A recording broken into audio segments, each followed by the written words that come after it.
Hello, everybody. Thank you so much for joining us today. We would love it if you could introduce yourselves in the chat box, your name, where you are zooming in from today, as well as if you are a teacher, what subjects you teach. And we'll just be getting started in a moment. We're just waiting on our last few guests to join the meeting.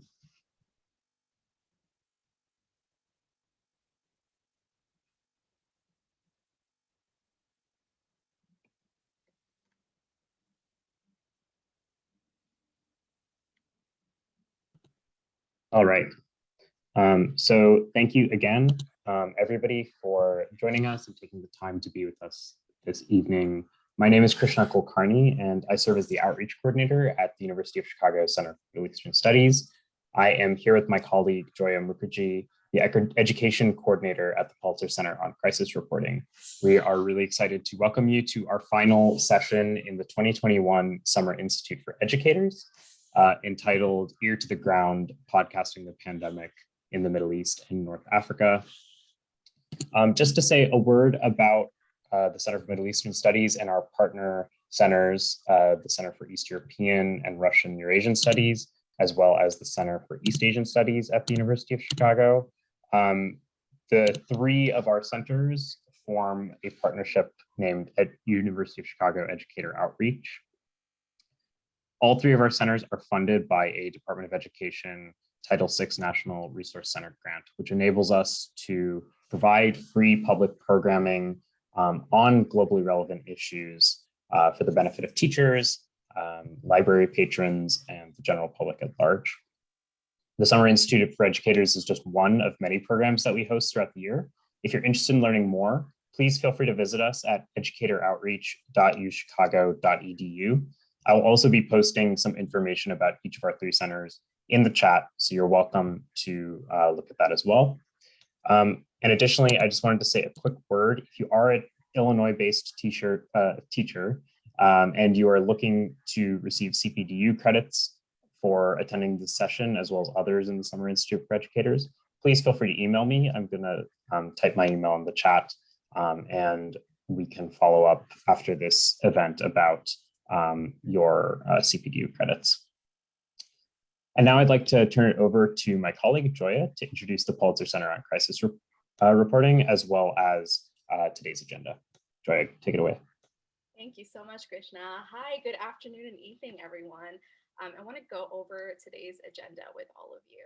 So we're going to start by doing just a little introduction to the Pulitzer Center. For those of you that are new to us, we'd like to just go over our mission and ways that we support educators looking to engage with global reporting. And then we're going to head straight into our conversation with our two journalists that you will meet later.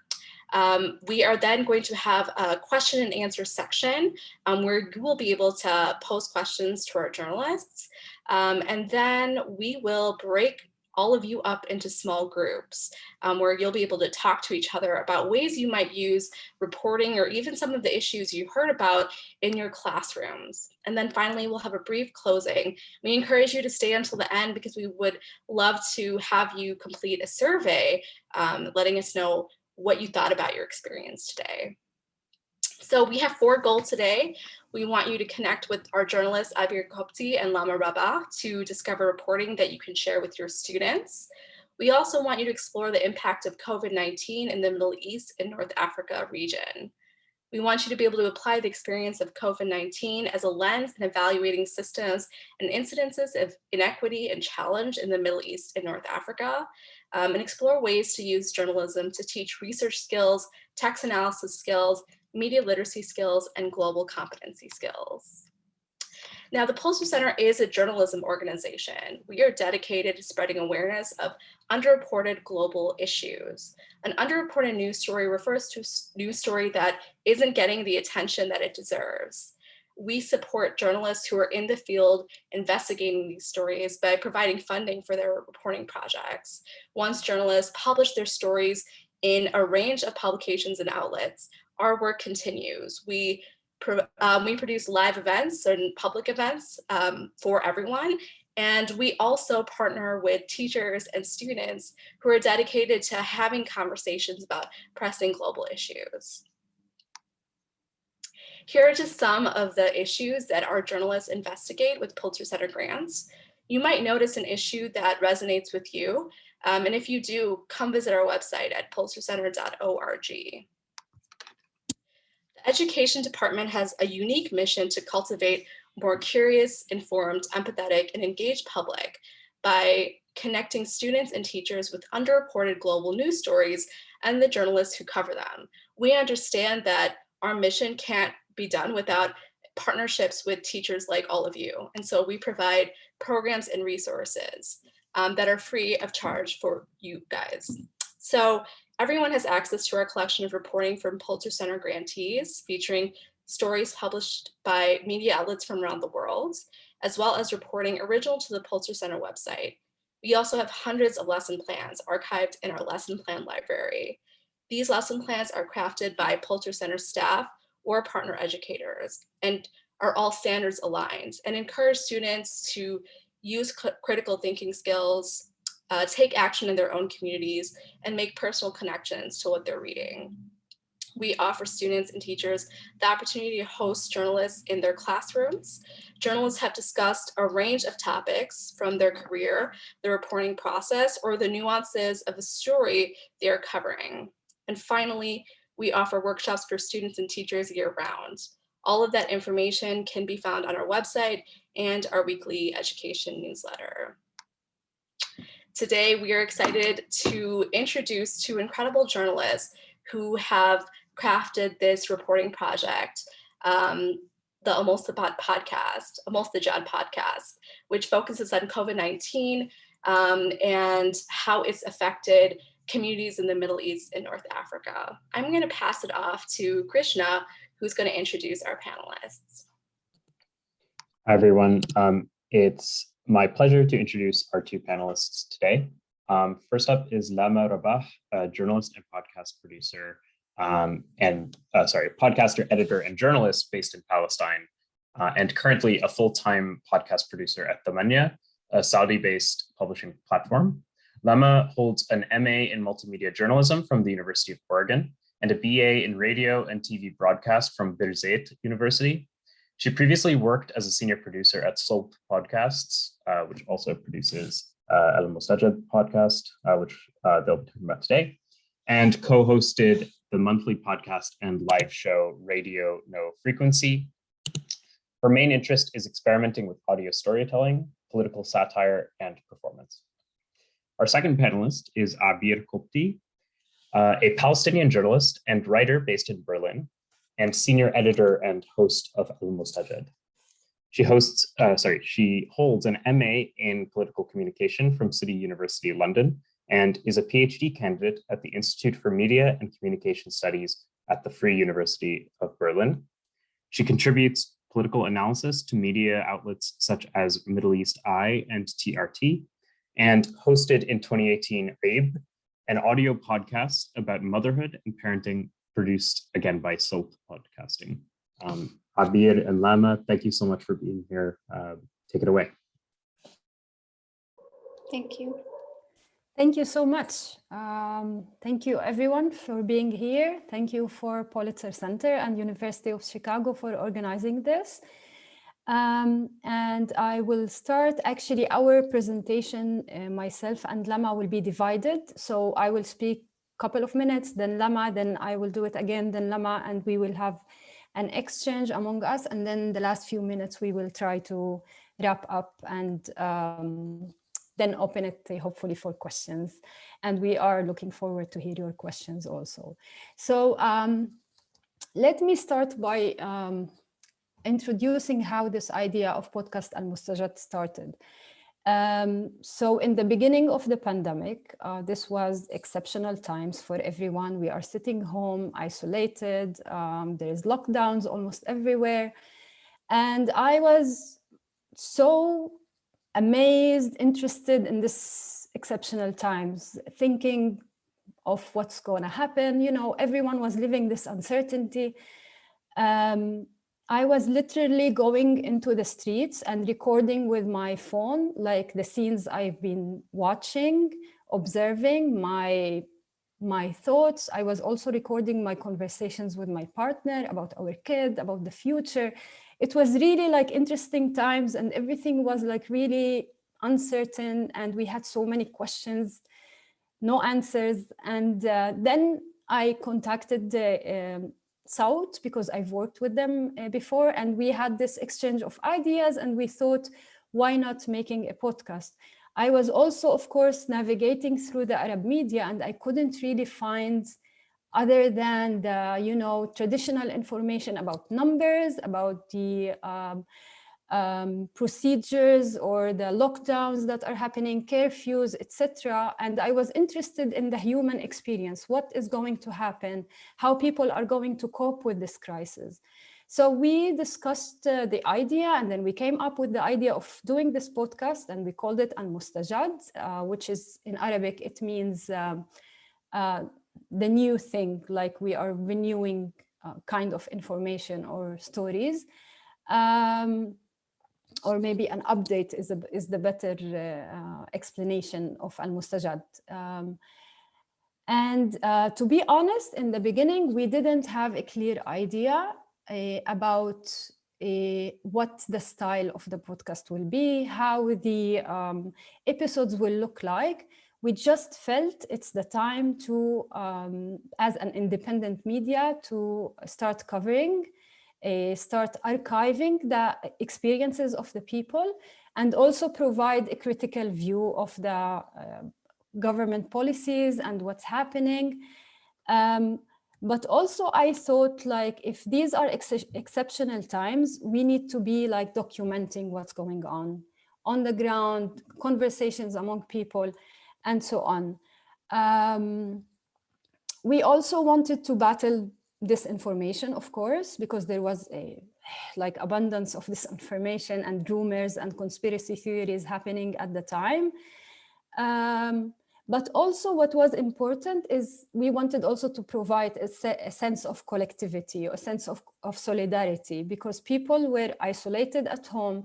We thought podcast is a good way to reach to the homes of the people and provide maybe some sense of solidarity, some advices, be there together. We felt like it's the time that people should get together. So as I said, we didn't really have a clear idea, like the ideas, the content, the style developed as we went on. And of course, covering the Arab world, it's very ambitious, because usually, we look at the Arab world as a whole, but it's not a whole at all. There is, in every country, there is different context. Each country took different paths in battling the pandemic and managing the crisis. There were a lot of similarities among many countries, but there were also differences. There is also some countries like in the Gulf who have wealth, but some other countries who are developing countries who have a lot of poverty and unemployment, and the huge numbers of people who are working on daily basis. They don't have salaries, they don't have employment. So there were huge differences, and covering the Arab world as a whole was ambitious.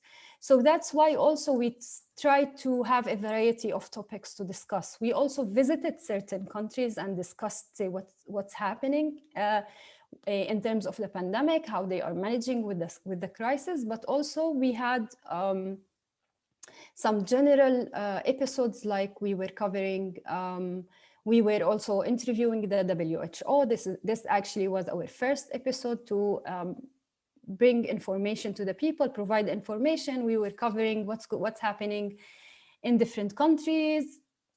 And also we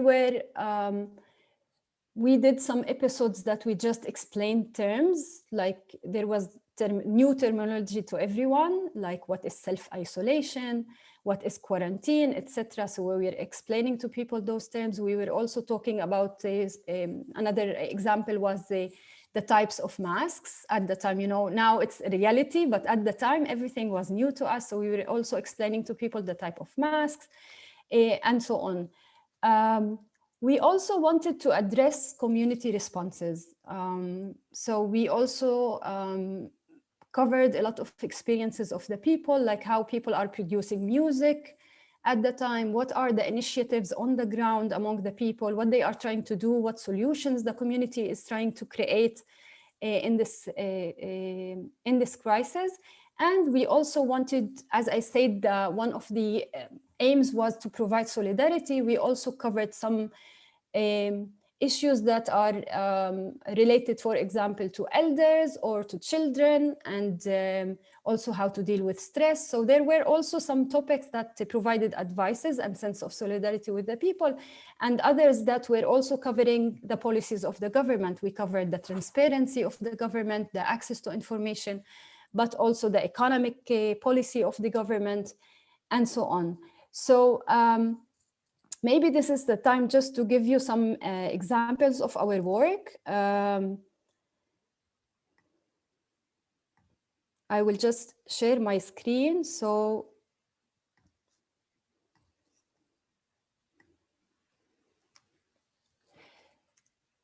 one of our episodes, for example, we talked about music, the production of music in times of Corona and isolation and quarantine.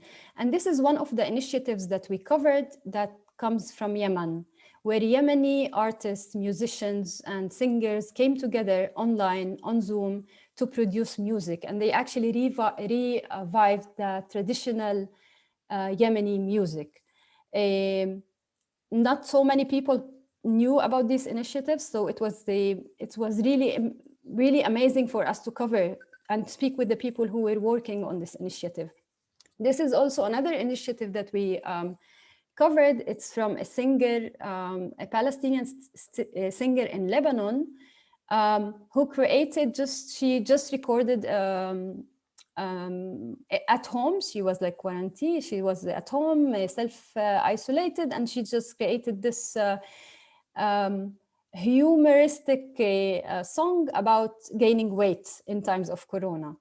And then another artist joined in with different instruments, and they merged the instruments with her singing. So I would like you to listen to it a little bit. I hope the sound will work. نصحاني 5 كيلو، هذا شيء مش قليل، وإني أنصح 5 كيلو يا حبيبي. نصحاني وشو نصحني، وبنطلوني ما مريحني، وليه عم بنصح شو عرفني شوي غريبي. أنا والله ما عم بتقل، عم باكل شوي شوي، بين الوجبة وبين التاني بشرب لي شي لتر مي. 3 وجبات وهي لكن مفتوحة الشهية، واللي ضرسه طيب والله عنده نصيبي. شو ما تستحلي هالعين بدها لبي. Okay, I go back to the presentation.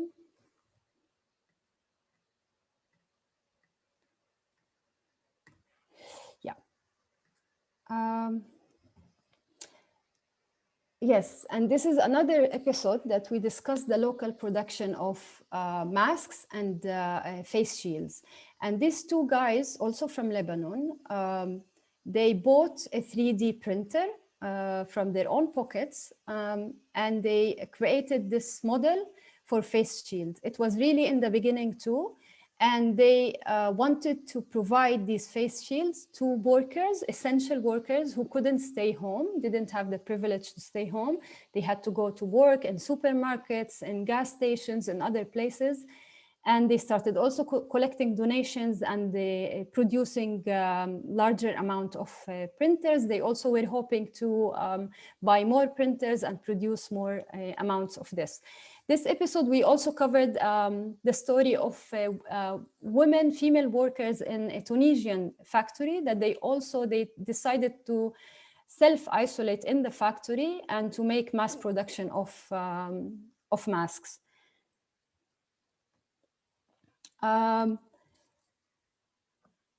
So here is 2 episodes that I mentioned. One episode was about children and the Corona, and in this episode we interviewed actually children to listen, to hear what they have to say about the Corona, what do they think, where it came from, how do they spend their time, and so on. And then the second part of the episode, we actually discussed with a social worker and a psychological consultant who provided advices for parents on how to deal with the children in times of crisis. 1 second.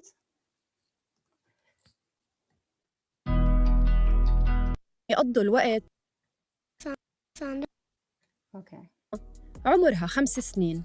بتقول إنه فيروس الكورونا غلطة ولد مجهول، ما منعرف عنه إشي غير إنه بيشبه الفزاعة. شكله عم الفزاعة. فكر كيف صنعها، إنه لا علكة وسخة كتير، مسكها وعملها بول صغيرة مش مبينة، وبعدين حط فيها شوية شوكو وهيك أشياء وسخة ورماها بالشارع عشان بفكرها ما بتمرض الناس. بس للأسف. So she basically is talking about how the corona started. She thinks a scarecrow was walking in the street and he took gum from the street and put it in his mouth and then threw it again, and this is how the corona started. And the other episode is the isolation of elders, where we also like talked with elders and how they're spending their time, how they're coping with stress. And then also we talked with a social worker who provided them with advices, but also to their like sons and daughters, how to cope, how to support them.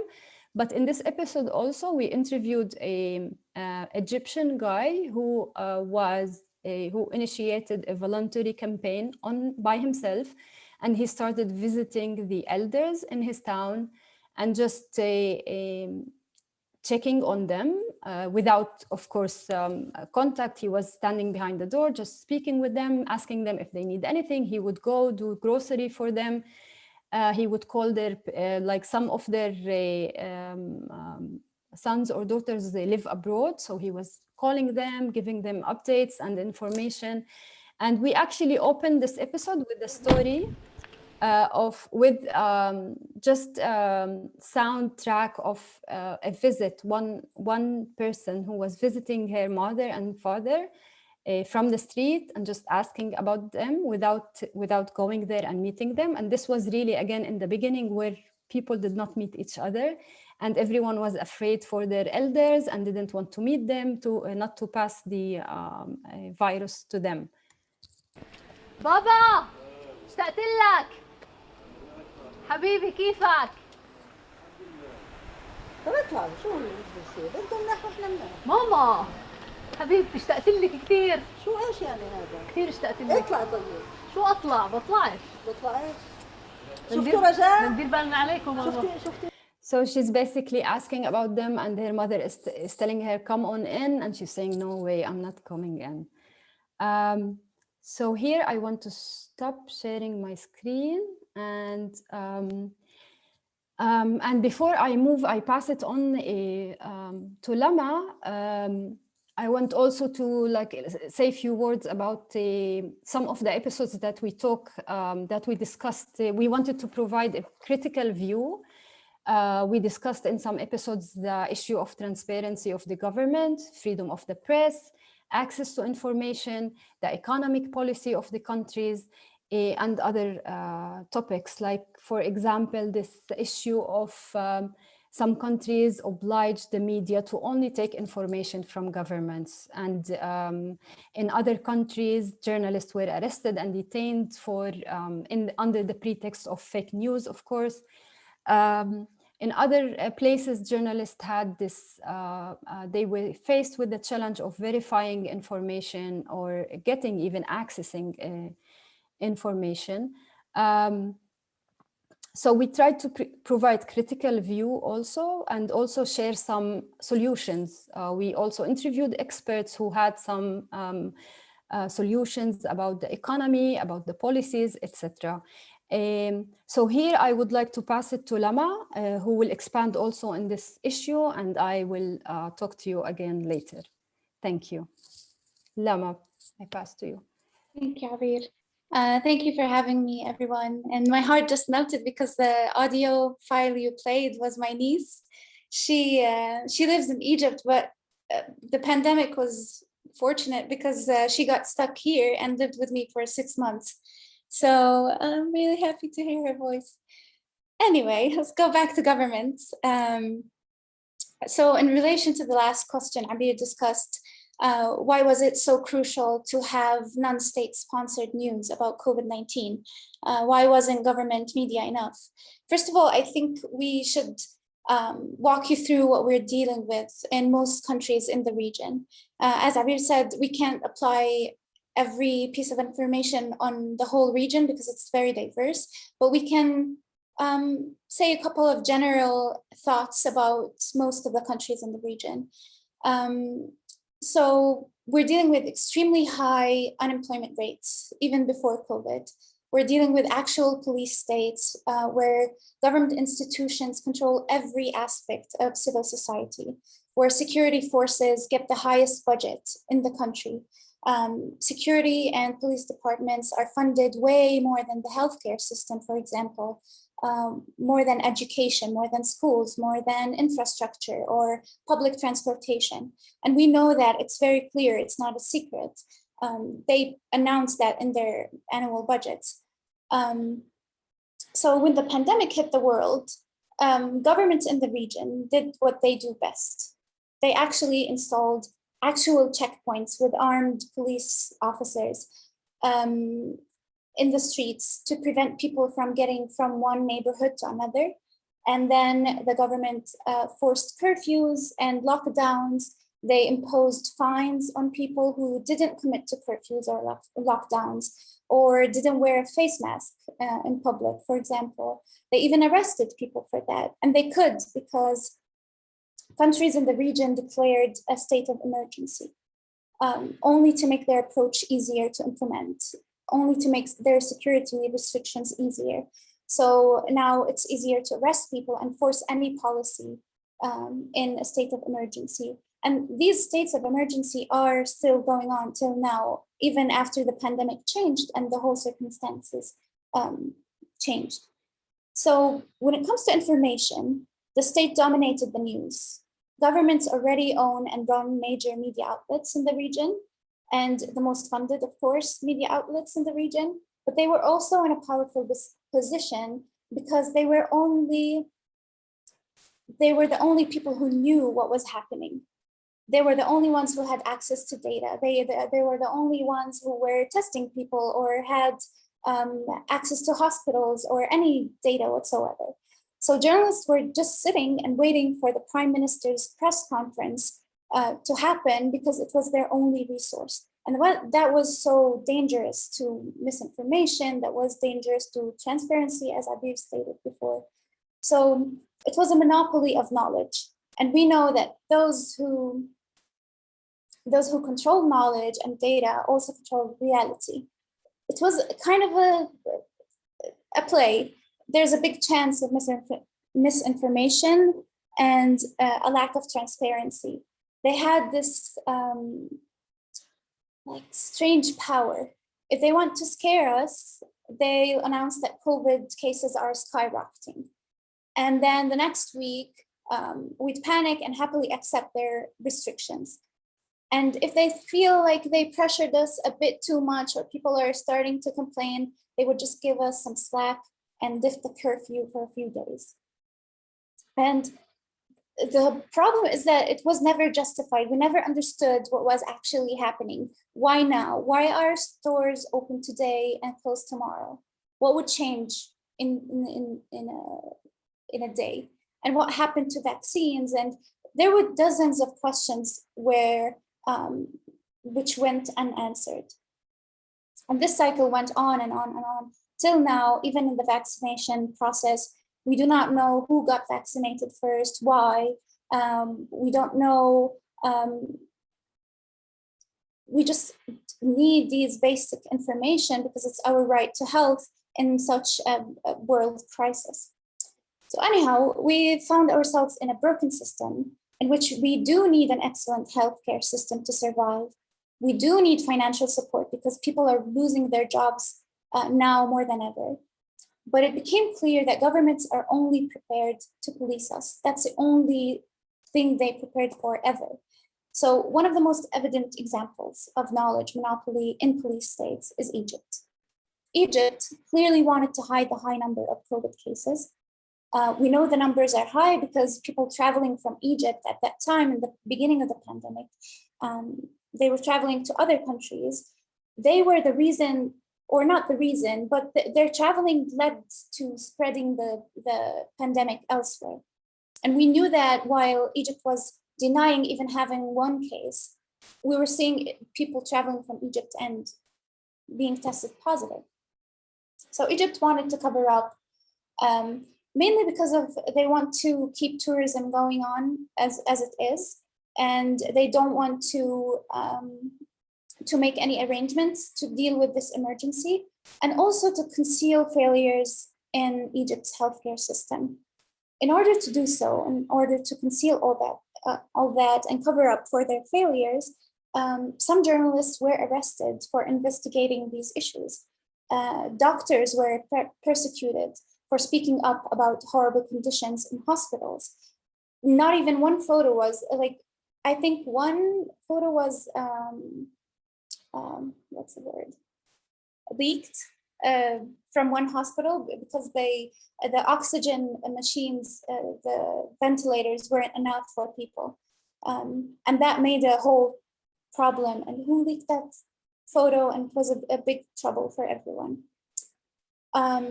So in general, it was important to tell all these stories from another perspective other than the government's perspective, and to investigate a bit more and not fall for one narrative. And luckily, podcasting does that very well because it uniquely captures these stories because there's a sense of intimacy in this platform.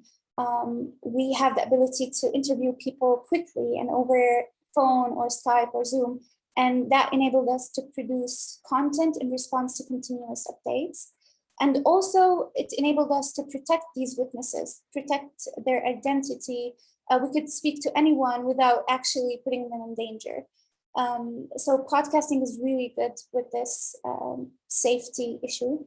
And also in podcast, we could deal with issues in depth because we had time.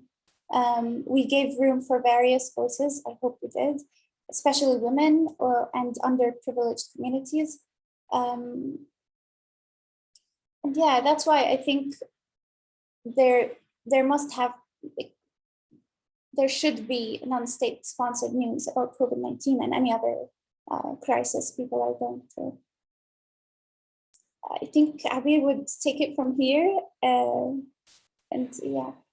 Thank you, Lama. So yeah, I will pick up from the last things Lama mentioned about like empowering also different voices. I think except of interviewing the WHO, we didn't have like spokespersons, officials on our shows. What we did is actually go to experts, to community leaders, to people who have been like working on certain projects and initiatives and creativity, talking with the elders themselves, with the children themselves, with people like that are not usually, that we were not on the scenes, on the traditional media screens. But also like, maybe I'd like to walk you through also how we worked on this podcast, because what we were doing in the first season of Almostajad, because also Almostajad continued in second and third season. But the first season exclusively focused on covering COVID-19.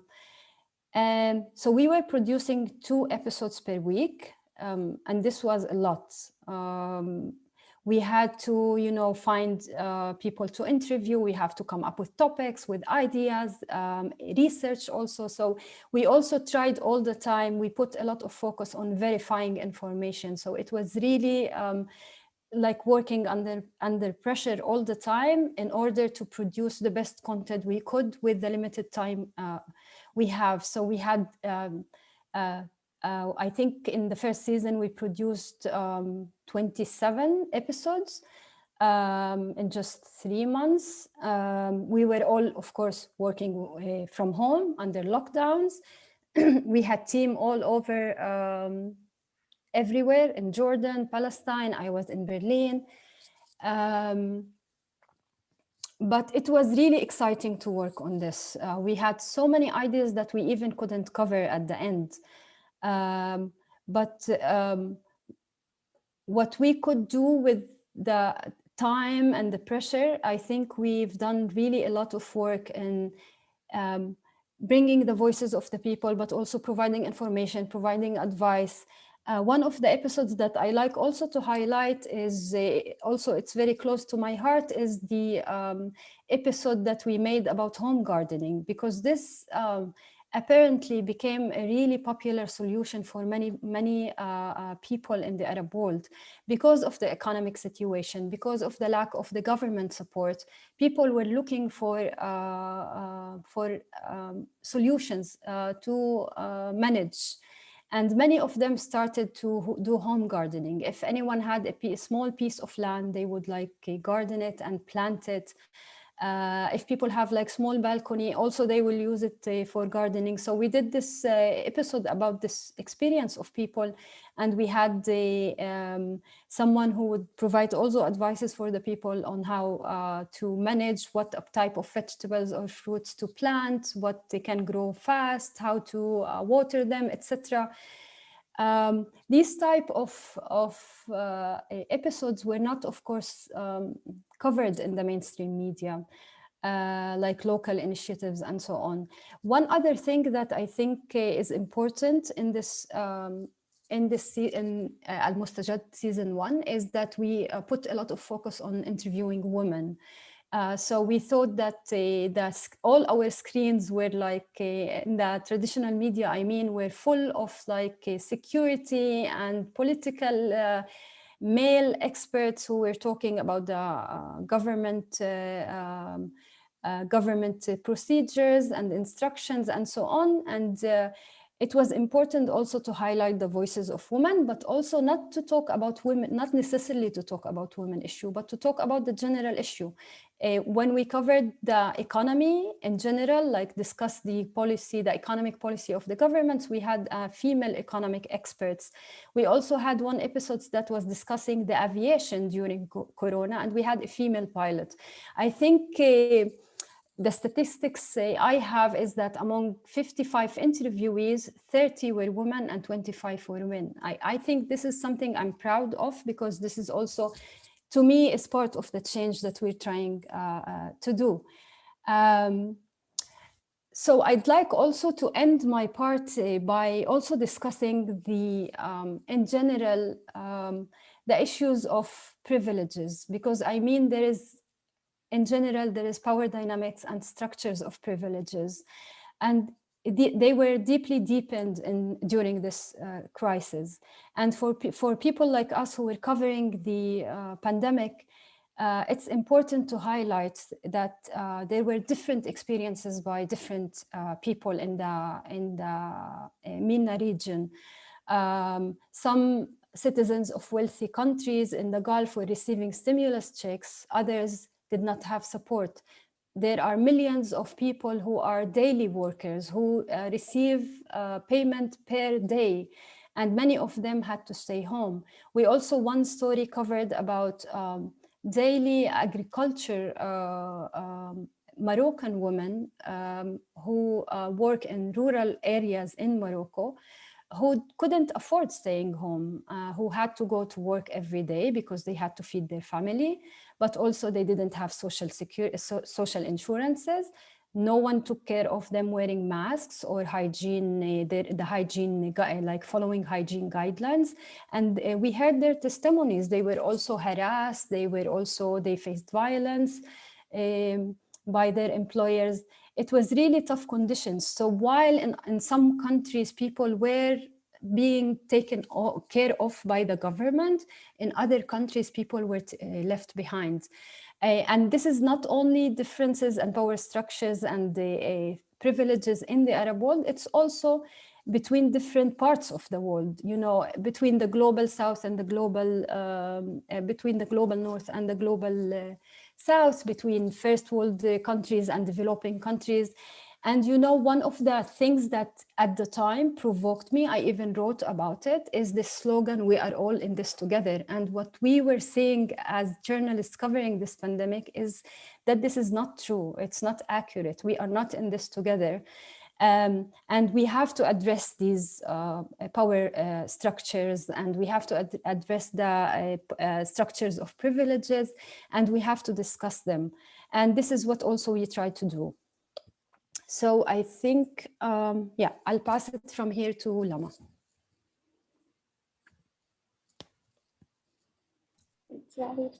I like this passing on. Okay. So as Abir said that we had many seasons of Almostajad. The first one was mainly about COVID because we were in the heat of the moment. We started in April 2020.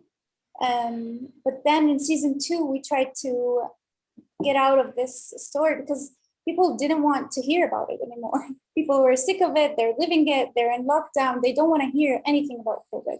So we tried to do other things, but we began to think of it as a reality. So COVID was no longer an exception or an emergency. So we tried to delve deeper into its implications on people and on culture, on the world connections.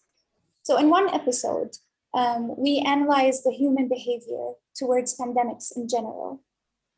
In these situations, people just panic. They're on survival mode. They just want to live. They don't care who gets hurt in the way. They're scared and stressed. So they have strong emotional reactions. They're so overwhelmed and moved by their stress that they want someone to blame. They want someone to blame, not the unknown, just someone. So to make them feel better, that it's not their fault and they're just not uncertain all the time. So people in general, the humankind, just lose their skills of critical thinking or reasoning. So the first thing humans do in a crisis like a pandemic is creating scapegoats. This is interpreted as waves of violence or racism or hatred against certain communities. So in this episode, we also drew on examples from our own communities. Like many countries in the world, including the US also, our region witnessed discrimination against people from Asian descent because there was this conspiracy that they started it all. So by interviewing experts in philosophy, anthropology, we could see the layers of this hatred, that it was not very superficial, beginning with panic and then distorted logic, and then creating scapegoats to blame. So what's unique in our region when it comes to racism against the Asian community are the roots of this racism. Experts we interviewed said that our region has been only forming connections or being influenced by Europe and North America because of colonization throughout the past century, because of dominant media outlets and immigration to these continents. So we're so distanced from Asian culture that it's easy for a rumor like it all began when someone in China made bat soup to spread. So it was so interesting to see these ideas come together and understand why it's happening, rather than just looking at it, oh God, the world is so racist. So, okay, it's racist, we have to acknowledge that, but let's know the reasons behind it in order to change it radically. So this was like a wake-up call of how we get our news, how do we get our information, how do we get our opinions on things, when do we let emotions control us, and just push us towards actions that we normally do not do. Another aspect we discussed at Almostajad are the conspiracy theories around the pandemic. MENA region, along with other regions, had their share of conspiracy theories. Therefore, some people refused to wear masks, for example, or get vaccinated, like a lot of places in the world. And that led us to think about misinformation, but also about trust. So do these people have a reason to have conspiracy theories? Do people have enough reasons to trust the government or the authorities and trust their advice? Why now? Why should we trust them now? It's not justifying for these conspiracy theorists, but also just understanding where they come from. And for example, there were apps, phone apps that were going around that would track your information, that would track your location in order to see who you saw. So if you tested positive with COVID, they would know who you were contagious to. But people were thinking, why should I volunteer this information to governments so they could actually track me? So there's a mistrust that built throughout the years that led to this moment. Why should I trust you now? So Almostajad was really, the team was really interested in exploring this relationship with authority in general, because it became really centralized with this pandemic. If we have more time, I'm not sure if we do. Okay, I just want to mention, because one of the questions was about Palestine in specific when it comes to pandemic. And there's an episode that a story that we covered that really impacted me on a personal level. And I think it's related to this talk's subject, which is how COVID deepened the power dynamics that are already there. So in order to tell you the story, I have to just explain a bit of how Palestine looks. So it's divided to many territories, and between these territories, there are checkpoints. The checkpoints mean that it's a point where you get inspected or maybe let to pass or maybe not. Some checkpoints require a permit that is granted by the Israeli occupation in order to pass from one city to another.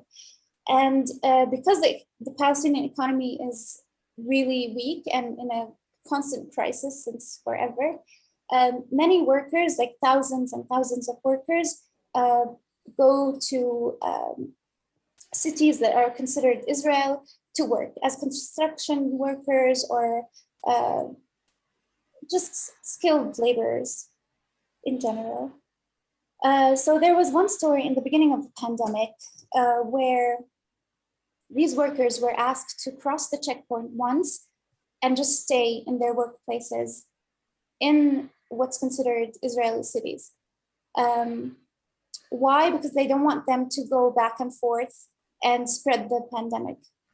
And at one point, there was one Palestinian worker from the West Bank that worked as a construction worker who felt ill and wanted some help, and people thought that he was COVID positive. But because of the power dynamics within, he was denied entry to an Israeli hospital at first, and then he was dropped off by a police car to a checkpoint, to the nearest checkpoint, in order to go back to the West Bank.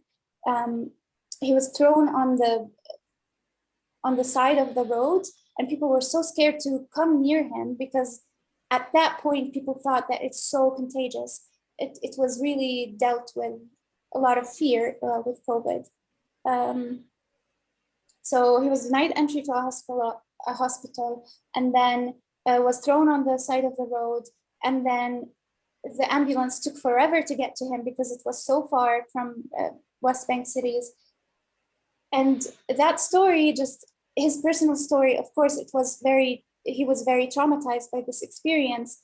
and people around him were just dealing with him as if he was a disease walking on earth.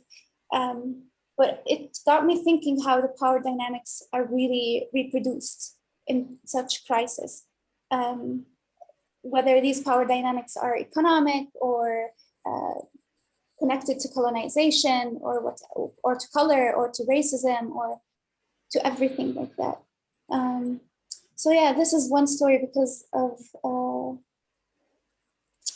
Maha's question. There's another question. Should we answer questions now or wait?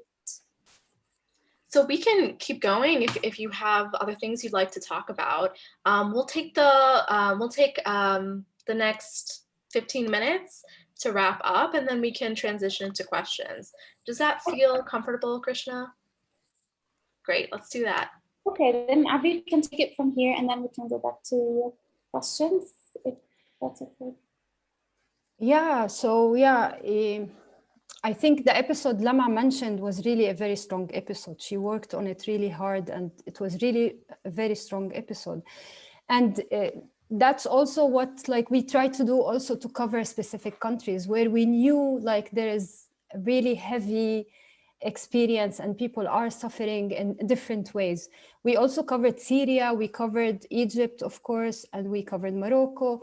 We wanted to cover much more, like we knew that Yemen had really like a horrible situation and really tough crisis, but we couldn't cover it. It was also like us working, and I think this is where I want to wrap up, just walk you through some of the challenging we were facing, because also like under pandemic, we were working from home, and it was really difficult to reach out to people. Sometimes we had difficulties to find certain experts. Like one of the things is this virologist. Like this is something that we didn't cover. Like no one knew any Arab virologist actually.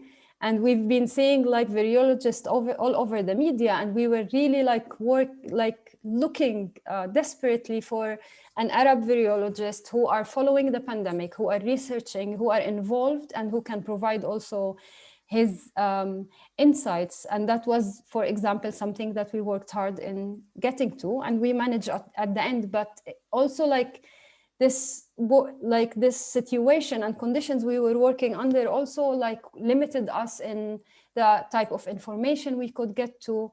In many cases, we didn't have information. We couldn't access information. Lama covered this situation, this issue really well about the government and the transparency. In many cases, when we wanted to cover, for example, Syria, we didn't have whatsoever any statistics, reliable statistics from the government, from the Assad regime, or even in other parts where there is the autonomic regime, or like where are some people have some, like it's liberated from the Assad regime and the people have civil administration. We couldn't get information, and it was really tough to cover the situation without knowing the scope of the outspread and so on, like what's going on in the hospitals. Some other, I think, challenges technical also. We had to compromise the sound quality in many cases, because we had to interview people all the time sometimes over Skype, sometimes over Zoom, sometimes even through WhatsApp. It was really like we were trying so many various techniques in order to get people to talk to us and get a high quality of, while in the past, we could get to the people. Like we would have people of contact, journalists everywhere. And if we needed someone in Tunisia, we will send a journalist to interview in person with a good recorder and so on. In this case, we were just recording from home. I think, yeah. Yeah, in some cases also people were afraid to speak. Like Lama mentioned the episode on Egypt. We covered Egypt in 2 episodes. And one episode talked about the situation in the hospitals and what the government was hiding. There were a lot of detention of doctors who tried to speak up, and we couldn't find a single doctor who would agree to speak with us except of one. So we managed to talk with one. and he like sent us voice notes really quickly. Then we had to talk with a doctor who is in exile. He was detained by the government long time ago, and now he lives in exile, but he's following closely the situation in Egypt, and he was like involved in the health sector and so on. But it was, so in many cases also we couldn't find the people. It was tough to find people who would speak with us. Yeah, and I think just to wrap up, I think, as I said in the beginning, this experience was really, for me, it was fascinating experience. It was also tough having to deal with a lot of stories on the ground, people like all this, what we talked about, the power structures and structures of privileges, having to deal with these information, also living as ourselves, we have uncertainties. We have our families who we were worried about, and so on. And at the same time, you have to listen to these stories and navigate through the information and try to reach out to people and finish an episode in 2 days, sometimes overnight. To me, it was fascinating experience, and I think it was important experience. I really wanted this podcast to be an archive. If someone after 10 years would want to know what was happening in the MENA region during this crisis, this podcast will be the address in some way or another. Not only alone, because I also have to mention that there is a lot of independent media in the Arab world in many countries that are really working and doing amazing job, and they did amazing job during the pandemic to cover different stories and to battle disinformation and to be there with the people and to expose governmental, like to be critical and provide a critical view of governmental policies. And this is really important. There is a lot of independent media that are doing great job. And yeah, so yeah, I'll wrap up with this. And maybe Lama, you want to add a few words before we open it to questions? No, I'm excited for questions, and thank you. Oh. Thank you. Great. Abir and Lama, thank you so much for the wonderful presentation. It was really, really informative. And I really appreciated that you both showcased your work as well as your emotional responses to this really, really difficult time in the region. So we do have several questions. I know Joya and I definitely have a lot of questions, but Maha, I believe that you actually typed a couple questions in the chat during the presentation. Would you like to ask your questions to the presenters directly? Sure. I think the first question was answered. Well, where was it? The story that you mentioned, actually, the pic of the man who was thrown to the side of the road, that kind of went viral. So it was all over. I guess I'm just thinking of stories, other stories that you may have collected from people living in occupied Palestine. Israel had refused to distribute the vaccines there. And that also left a lot of people in a very vulnerable state. In Gaza, there's a military and economic blockade, and at the same time, they just finished this genocidal assault on them. Who's collecting those stories? Is that even a concern? I mean, when there's people like in Syria and Iraq, who are daily dealing with the threat of death and violence, is Corona even a concern? The pandemic and all of that?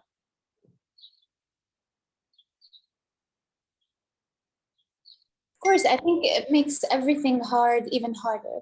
Like in Gaza, there's a lot of, there isn't even space. We were discussing self-isolation in Gaza, which is nearly impossible because people live in such tight space. And as you said, they're under blockade, so they can't even leave. The supplies they had a shortage of medical supplies, of even masks. That's why we talked about making your own mask. everything, like in this region, we have to be self-sufficient all the time because nothing is provided. You reminded me of also a very exceptional situation that is only to this region, which is political prisoners. They were also not given the right to be tested in the right time. They were stacked in a very tight space. They didn't have access to healthcare as anyone. So yes, there are exceptions in the region, and I think, as Abir said, that independent media is really trying to cover all of that. These stories are always covered, but with the pandemic, they became harder and harder and more vicious, I guess. If Abir wants to add anything. Yeah, no, I agree with Lama. I think also because maybe because now we are not working on Almostajad. We worked on season 1 and 2, right, Lama? You did 2, and but Sowt is producing a lot of different podcasts that are discussing exactly these issues. There is plenty of episodes talking and discussing these issues from different countries. In Almostajad, we also discussed, in addition to Palestine, we also discussed Syria. And actually, there was a lot of focus on the prisoners and in the situation in the hospitals. The journalist we talked with who covered the issues, he talked about horrible stories and horrible scenario at the time with regards to prisons. Also, there was an issue with the accessing information. We couldn't access a lot of information that we wanted to explore, especially with regards to hospitals and prisons. But prisons was a major part of our episode covering Syria. Also refugee camps, which are also in exceptional conditions, even before COVID. So all those stories were included? Yeah. Yes. And also, Sowt had really good collaborations with other media outlets in the Arab world, such as Abir in Jordan, such as Mada Masr in Egypt. So we kind of used our network as well of people who believe in the same values and do not want to deepen these power dynamics or privileges on the expense of someone else, of the underprivileged communities. And are the stories that you've recorded translated into English or any other languages? Because I noticed they were all in Arabic. Yes, they're all in Arabic. Yeah, unfortunately not. I mean, it's, I think, like, for example, Sowt, podcast production company, really existed to have podcasts in Arabic. Like, podcasts came later in time to the Arab world, and an Arab-speaking podcast is really something new. We're talking about 5 years ago max, while the world was already blooming with podcasts. So yeah, I think it's good that it's in Arabic. I hope we translate it someday, but I think it's good that we could create content in Arabic and about these issues. Yeah, no, definitely. It's just that, in the West, the Arab world is constantly being demonized. I mean, they could bomb the whole Middle East back to the Stone Ages, and I don't think anybody would bat an eye because of just a lot of the propaganda and the stereotypes and the racism, which makes the foreign policy stuff that they do over there. Like I said, in the West, people don't really care. So I think those stories always humanize people, and that's also, I'm really hopeful because I think everything is changing nowadays. I think social media have helped our stories to get out there. I think people are more knowledgeable and more invested in knowing more. And that's really good. I think we should be hopeful because it's really getting better. Inshallah. Yeah.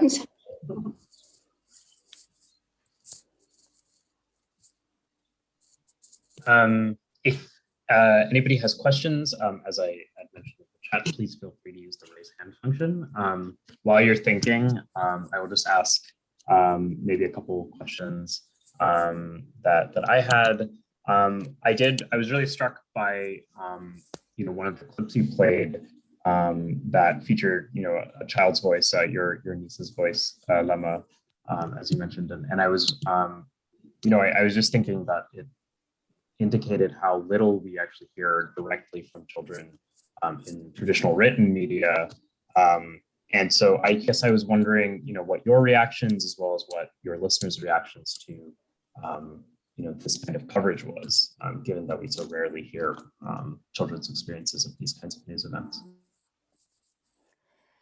Yeah, so I'm a mother, so for me this episode was important as well, and the idea developed among the team that because we were hearing also, like we are like people connected with a lot of communities, and we were hearing this plight about children, especially because I'm a mother and I'm connected also in like communities of parents, and there's a lot of there was like it was stressful times. I had questions about the future. What does that mean to my child? Like, we didn't know at the time how long it will take. Will we be isolated for a long time? Is our life going to be always with a mask? Is my child going to be alone all the time without the ability to play with his friends? Is he going to visit his grandparents at some point or not? Like, there were a lot of questions, and I was seeing these questions among other parents. And how do I cope with this? How do I explain to him what's going on? Like, do I make him obsessive with a virus that he or do I what's the appropriate level of information I should give to my child? And this is what we try to do here. But we thought before doing it, we want to hear from children. What do they think? Like, what the ideas they have. Like this way, parents will connect, like to open, to start the episode with listening to kids. Other parents will connect, and then some of the ideas they say, it was funny. So we also wanted to say that it's okay to kids should be in this innocent state of mind, and say these different ideas that are really funny. And this is how we also wanted to approach the parents. And this episode, I think, was really important for so many parents who were looking for information and advices on how to deal with kids and how to deal with stress and so on. So yeah. And I also remember that this episode even helped me on a personal level because, as I said, my niece was living with me, and she was always angry. And we, the adults, were angry all the time during quarantine. And I couldn't find a way to deal with this. And then we had this expert who gave us exercises to deal with children who are going through this stress. And I remember the exercise was a breathing exercise, and also an exercise where my niece would draw a beast that she thinks is making her angry. And we talked about it, and it was a magical moment because she just wanted to let it off her chest, and nobody could actually speak to her. And we tried to cover it up and not mention curfews or lockdowns, or mention that people get sick and some people might die with this. Like, we didn't know what information to share with these children because we want them to be careful but also not obsessed. So yeah, it was one of my favorite episodes. Thanks so much. I also had one other question relating to the topic that you brought up of alternative media really highlighting women's and other marginalized groups' voices. How did Almostajad navigate threats that women, queer people, and other marginalized people face when they speak out against government oppression? I can imagine that the case of Sara Hegazi, especially given her death last June, really made this topic feel much more palpable. And so, given that Almostajad was really making an effort to highlight women's voices and the voices of other marginalized groups, I was just hoping you could discuss that, navigating that issue. Yeah, I can talk on about Almostajad, but also about Sowt in general, because Sowt has different podcasts and we cover a lot of issues that are considered taboo in our communities, and we highlight marginalized people and so on. So we in many cases, we make sure that if the interviewee would like to speak on anonymous basis, or we can alter the sound, so she can. Many people also, like in some cases, people do not want to be recognized, so we can we offer this option in many cases. In Almostajad, I think we didn't have to do this. In some cases where we interviewed women, like for instance, in Morocco, these women were also, like their testimonies, we cooperated with one organization that was supported these women, and they already collected these testimonies, and they were receiving support and protection from these organizations. And they were part of a campaign, actually. So it wasn't just that they were like suffering, they were also speaking out and trying to campaign for their rights. I think that's the only episode that we had really to consider these issues. But in other work that we did, I did with Sowt on other like topics, not Almostajad, in many cases we had to hide the identity of the people, or like give them the option to speak on anonymous spaces. In many also of the work that many alternative media is doing is really like highlighting and campaigning and speaking up on behalf of these people, and highlighting their plight and their issues, and doing advocacy. And this is very important work. I don't know, Lama, maybe you want to add. I don't know if I got your question. Did I answer your question? Yeah, okay, Lama. Yeah, I just want to say that it was interesting how the pandemic affected women in specific. We had statistics about domestic violence increasing like in the whole world, not only in our region, because women were trapped in a house with their oppressor, basically. Students weren't female students had a college as a place where they can be themselves. They lost that. They lost the chance to go out every day. So they were trapped in their domestic violence environment. We saw that with the queer community also, because they were also not able to practice their daily lives freely within their families' homes. And so yeah, the pandemic really affected the underprivileged more and more and more than anyone else. Thank you. I appreciate your response to those questions. I believe Joya had a couple questions that she wanted to pose. Joya, can I follow you? Thank you so much, Krishna. So I heard Abir talk about some of the challenges that you guys experience as journalists covering COVID-19 stories. I know that Almostajad podcast is a non-state sponsored project. Did you receive pushback from the government, and how did you navigate that challenge? No, I don't recall receiving anything from the government. No. Lama, do you recall? Fortunately, Sowt is a platform that can do this, because first of all, it's podcasts. Podcasts are the safest because they can't really search for what we're saying. Yeah. It's been the most liberating platform so far. And also, I think if we were in another country, because Sowt is based in Jordan, things are slightly better there when it comes to liberties and freedom of speech than other places like Egypt, for example. So I think we were in a fortunate position, and that's really good because it enabled us to tell all these stories. If we were somewhere else, or dealing with another government, or dealing with other restrictions, I don't think it would have been that easy. Yeah, that's right. I agree with Lama. I think also because the podcast is new to the Arab world, it is still not in the radar of the government, and that grants us a huge privilege, actually.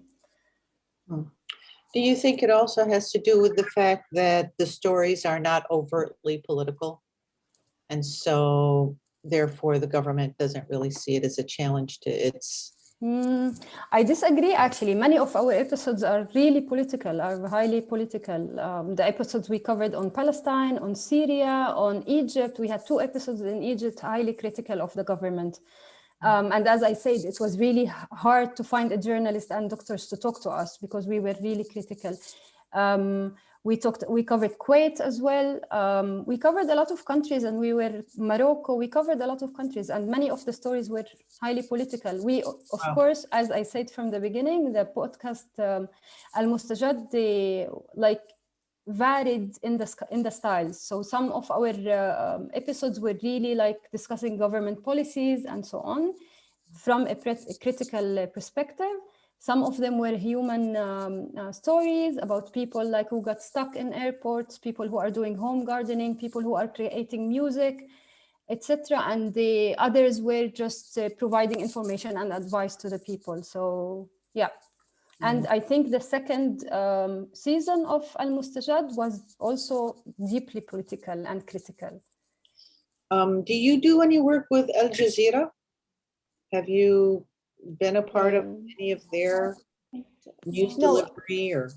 Yeah, as Almostajad, no, we didn't have any collaboration with Al Jazeera, but Sowt in general, Sowt has a lot of collaboration with many media outlets.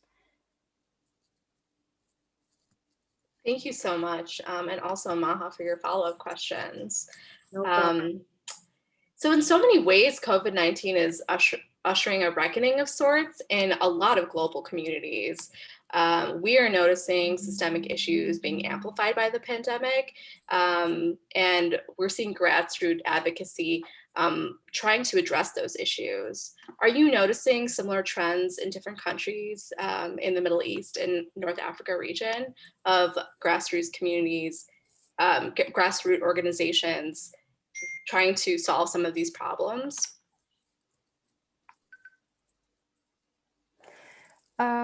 Yeah, actually there is a lot of people coming together and thinking of solutions and exchanging experience and so on. I don't know about anything official, like it's just on grassroots levels. There is a lot of people who are like, for example, on the economy level, trying to come up with solutions and the suggestions for like this, like as I said, like one of the examples is the a lot of economists in the Arab world are putting a lot of emphasis right now on the agriculture and how we can encourage people to go back to land and work in their lands and get to the point of like producing their own food, because like there is a lot of food insecurity in the Arab world. So on that level, yes, there's a lot of initiatives and the grassroots coming together and discussing such issues. Yeah, I think that resonates for me, at least, because that food insecurity is something that, you know, was highlighted here by the pandemic. And we're noticing a lot of people, lots of community members, you know, working to fix those problems, especially in food deserts where we have communities that don't have grocery stores, don't have fresh vegetables near them. And so that's something we're noticing too. And throughout your conversation, I noticed so many similar issues and trends. And that's something that I think is so unique about this experience. It has been so challenging, but we're also seeing a lot of similarities across different global communities. And that was just an example of it. So thank you so much for sharing. I thought I'd ask one more question and then I can pass it off to Krishna. So I know that you mentioned that there are so many stories that you weren't able to cover in Almostajad. I'm wondering, is there one story that sticks in your mind that you wish you could cover, that if you could go back and do this story, you would cover this story?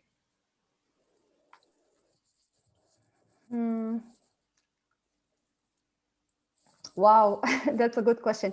I know 2 stories I wanted to cover, and Lama did a great job with them in the Almostajad second season, is the conspiracy theory and the human nature and like how humans behave in such crises. These two topics, like I was so interested in them, but we never had the time to cover them. So that's a way to say to Lama, thank you for doing them, working on them. Thank you. I'm trying to think. Lama, maybe you have something in mind until maybe I get. I think I really wanted to do an episode on the queer community, as we did about women, because I think the stories are similar, but they have this nuance to them. And it's really not every alternative media outlet would tell this story. So I wish we did, because Sowt would allow us, but we didn't. Yeah. I had kind of a related question. Sorry, I didn't mean to cut you off. Lama. I guess I had a related question to one Joya asked earlier about kind of inequalities that you were uncovering while doing this work. How did your reporting on the pandemic's effect in the Middle East and North Africa change your perspective on the region's relationship to the global North, but as well as to neighboring regions? And did it highlight any inequalities within the MENA region that you were previously not aware of?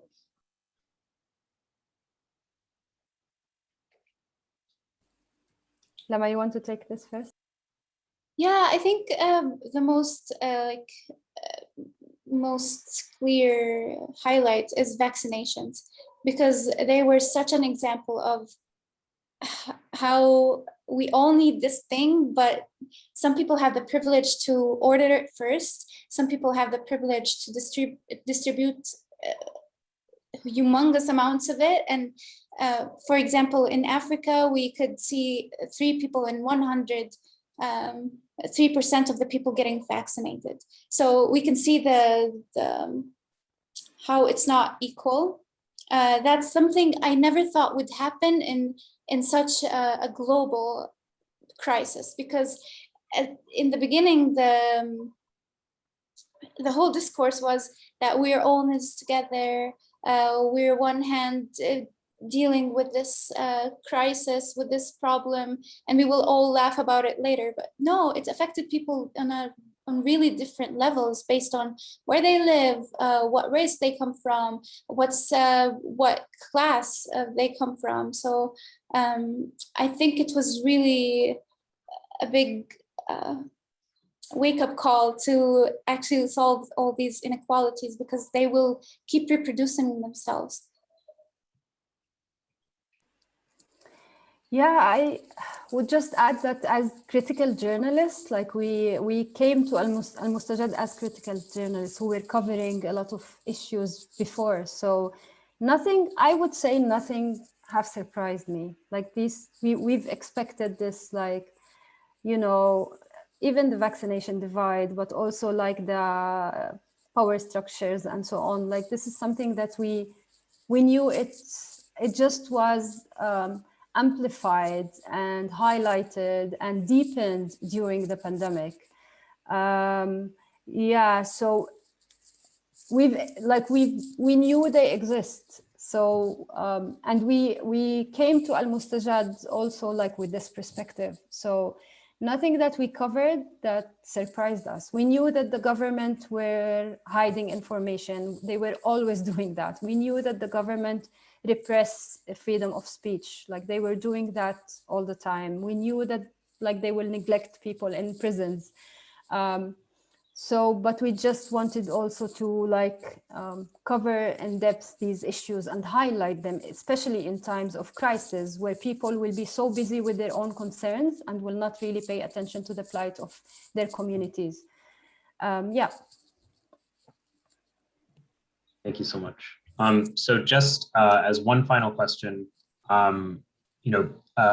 it's sometimes, and I think Maha pointed this out, it is really difficult in the US to access, really critical media that and reporting on the Middle East region, because so often it is, the reporting that we receive here is biased and is full of misconceptions. And so I just wanted to ask, and this is a question that I ask at a lot of these kinds of events, for teachers who are interested in exploring current events in the MENA region in the context of COVID-19 and beyond, what news platforms or publications would you recommend they use, whether it's for informing themselves or actually using in the classroom? And also, how can we learn more about marginalized voices in the MENA region, given, as you've been talking about this entire time, the reluctance of traditional media to highlight those very voices? Yeah, like there's another idea, like something that I wanted to highlight in relation to the previous question is actually what also to me was striking, not something new, but striking, is the actually system, like the structures of privileges within the Arab communities and societies. And that's something we didn't talk about, but we also covered in a way or another in our economic, in the episode we discussed economy, because there also we discussed how the Arab capital behaved in such a crisis. And this was no different than other places in the world. So like, the businessmen, the corporations, and the owners of big factories and so on, they behaved the same. They didn't really care for the safety and health of their employees, of their workers. They just cared to gain more profit during the time of crisis. So this was striking, not new, but striking. And to the last questions, we can also type in the chat some of the alternative media we extremely recommend that you can follow, and you can get, they have covered the COVID also in many in-depth articles and interviews and stories. So it's, we can write in the chat some of, Lama, please help me with this. I'm not sure I will write, but I will write the names. Not sure the... We'll be happy to prepare a list and send it over by mail later. That would be And wonderful. Thank you. I recommend going on social media, because like citizen journalists are doing a wonderful job. And also you can email me, and I can provide resources on anything I know about if I'm qualified. And yeah, anything you're interested in. Yes, thank you so much. Yes, any names and if you're comfortable sharing your email address in the chat, I'm sure the people in attendance would love to get in touch with you and receive some of those resources. It does look like we are just about at time for the question and answer period, but Abir and Lama, thank you so much for being here with us today. This has been a really wonderfully informative presentation. And thank you also for the work that you are doing to really highlight these underreported stories in the region. And with that, I wanted to just hand it off to Joya to transition us to kind of our next section. Yeah, I just want to echo Krishna's gratitude. Thank you so much for that incredible presentation. And attendees, please join me in the chat and in thanking Abir and Lama for their time. I know that it is quite late where you guys are, so please feel free to leave when you're ready. But just want to thank you so much. Thank you so much. It was really exciting, and I'm glad we got to share this. Thank you. Thank you so much. Thank you. I'll just say bye. And I left my email in the chat if anyone wants to connect. And thank you. Yeah, I also typed some websites and my email. So please feel free to stay in touch. And I hope you'll have a really good discussion later on. Thank you so much, Lama and Abir, and for your openness and willing to continue talking to us. Thank you. Bye. Bye. All right, educators. So in a moment, we are gonna send you to breakout rooms to have conversations about the reporting that we reviewed here today. And here are some guiding questions that you can use for your conversations. Of course, you are not limited to these questions. They are suggestions for you. So these questions include: what fact, detail, or theme resonates with you the most? What issues, themes, or elements of the project would most resonate with your students? And how do you envision using this project in your classroom? So just in a moment, you'll receive an invitation to go to a breakout room. We encourage you to come back to this space because we are gonna give you the survey link in this space. And if you have any questions or get lost for some reason, we're gonna stay here in this main room to help direct you.